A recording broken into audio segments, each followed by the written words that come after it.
Hello everyone, welcome back to our channel. आज हम पढ़ने वाले हैं बीकॉम थर्ड सेम का बिजनेस लॉ का third unit negotiable instrument act 1881 के अंदर डिस्चार्ज ऑफ नेगोशिएबल इंस्ट्रूमेंट।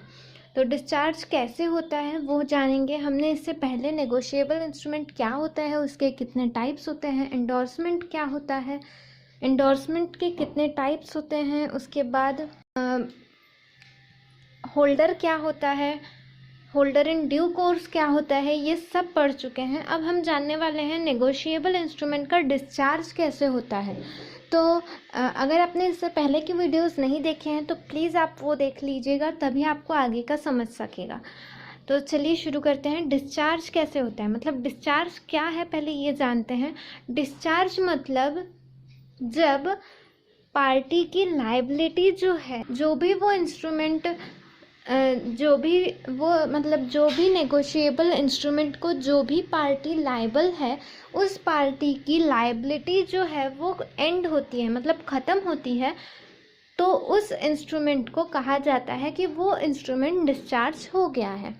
जैसे ही इंस्ट्रूमेंट डिस्चार्ज हो जाता है तो उसके साथ ही वो नेगोशिएबल भी नहीं रह जाता है, मतलब उसके बाद आप किसी और को उसे ट्रांसफ़र नहीं कर सकते हो, और ट्रांसफ़र किया भी तो उसे गुड टाइटल नहीं मिलता है। और डिस्चार्ज होने के बाद होल्डर इन ड्यू कोर्स को भी कोई राइट नहीं रहता है कि वो उस नेगोशिएबल इंस्ट्रूमेंट के बेसिस पे किसी पे सूट कर सके। अब जानते हैं कि किस प्रकार से हम नेगोशिएबल इंस्ट्रूमेंट को डिस्चार्ज कर सकते हैं। यहाँ पे कुछ टाइप्स दिए गए हैं, कुछ वेज दिए गए हैं जिससे हम नेगोशिएबल इंस्ट्रूमेंट को डिस्चार्ज कर सकते हैं। फर्स्ट तरीका है by payment in due course. Payment in due course मतलब क्या कि हम उसका पेमेंट कर दें अच्छी तरीके से, जिस भी मेथड में बोला है वैसे पेमेंट कर दें। तो पेमेंट होने से अपने आप उस नेगोशिएबल इंस्ट्रूमेंट का डिस्चार्ज हो जाएगा। आगे उस इंस्ट्रूमेंट को हम नेगोशिएट नहीं कर सकते हैं, मतलब किसी और को हम एंडोर्स भी नहीं कर सकते हैं। ऑन मैच्योरिटी ऑफ इंस्ट्रूमेंट हम उसे पेमेंट कर दें, उस इंस्ट्रूमेंट का जितना भी अमाउंट ड्यू था सारा अमाउंट हम पे कर दें, तो ऐसे सिचुएशन में जो इंस्ट्रूमेंट है, जो नेगोशिएबल इंस्ट्रूमेंट है, वो डिस्चार्ज हो जाता है। फिर आता है by the principal debtor becoming the holder. फिर आता है कि अगर by the principal debtor becoming the holder, मतलब इस सिचुएशन में भी जो है वो नेगोशिएबल इंस्ट्रूमेंट डिस्चार्ज हो जाता है। अगर कोई बिल ऑफ एक्सचेंज है और उसका एक्सेप्टर ही उसका होल्डर बन जाए, तो इस सिचुएशन में जो नेगोशिएबल इंस्ट्रूमेंट है, मतलब जो बिल ऑफ एक्सचेंज है, वो डिस्चार्ज हो जाता है। बट इसमें एक कंडीशन है कि बिल ऑफ एक्सचेंज के मैच्योरिटी से पहले ही उसका बिल ऑफ एक्सचेंज के मैच्योरिटी से पहले ही आप उसके होल्डर नहीं बनने चाहिए। बिल ऑफ एक्सचेंज के मैच्योरिटी के बाद अगर आप होल्डर बनते हो तभी ये डिस्चार्ज होता है। By renunciation of the rights of by the holder. अगर जो नेगोशिएबल इंस्ट्रूमेंट का होल्डर है वो खुद ही एक्सप्रेसली गिव्स अप या रिनाउंस करता है उसके राइट्स को अगेंस्ट ऑल द पार्टीज़, तो इंस्ट्रूमेंट जो है वो डिस्चार्ज हो जाता है। रिनंसिएशन कैसे भी हो सकता है, बाय सरेंडरिंग या फिर delivering the instrument to the party who is primarily liable. तो कोई भी तरीके से रिनंसिएशन हो, उस सिचुएशन में नेगोशिएबल इंस्ट्रूमेंट जो है वो डिस्चार्ज हो जाता है। फिर आता है by cancellation of the instrument.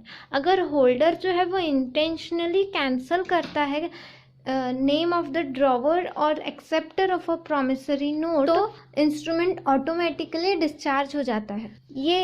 इसमें एक बात ध्यान रखने वाली है कि यहाँ पर जो कैंसलेशन है वो इसलिए बनना चाहिए ताकि इस इंटेंशन से होना चाहिए कि पार्टी को रिलीज़ करें लाइबिलिटी से।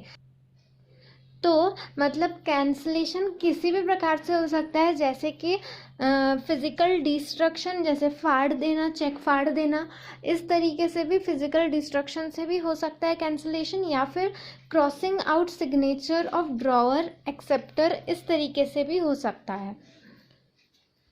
इस सिचुएशन में भी नेगोशिएबल इंस्ट्रूमेंट जो है वो डिस्चार्ज हो जाता है।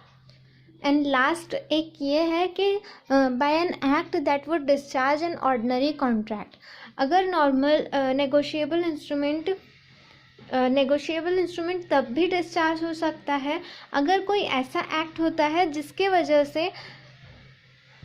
वजह से सिंपल कॉन्ट्रैक्ट जो है पेमेंट का वो डिस्चार्ज होता है। तो ये एक मतलब ऐसा बोल सकते हैं आप कि ये लॉ की वजह से, ऑपरेशन ऑफ लॉ की वजह से कोई नेगोशिएबल इंस्ट्रूमेंट डिस्चार्ज होता है तो उसे बोलते हैं, तो उसे वो जो है ये इस पॉइंट के अंदर आता है। ऐसे डिस्चार्ज में इंक्लूड होता है जैसे expiry of period prescribed for recovery of some of money due on the instrument, or by substitution of another negotiable instrument for the original instrument, or by an agreement between the parties in the form of novation। मतलब उसमें ऐसा discharge किसी भी reason से हो सकता है, जैसे प्रिस्क्राइब पीरियड जितना दिया था उसकी एक्सपायरी की वजह से भी डिस्चार्ज हो सकता है, या फिर उस नेगोशिएबल इंस्ट्रूमेंट के बदले अगर कोई सब्स्टिट्यूट नेगोशिएबल इंस्ट्रूमेंट बन चुका है तो उसके वजह से भी डिस्चार्ज हो सकता है हमारा फर्स्ट नेगोशिएबल इंस्ट्रूमेंट। उसके बाद अगर कोई नोवेशन हुआ है तो उसकी वजह से भी डिस्चार्ज हो सकता है। इतने सारे तरीके हैं डिस्चार्ज होने के। तो आपको आज हमने पढ़ाया डिस्चार्ज ऑफ नेगोशिएबल इंस्ट्रूमेंट क्या होता है और कैसे होता है। अब आगे की वीडियोस देखने के लिए हमारे चैनल को सब्सक्राइब करें। आपके कोई भी डाउट हो तो आप कमेंट सेक्शन में लिख सकते हैं। Thank you so much.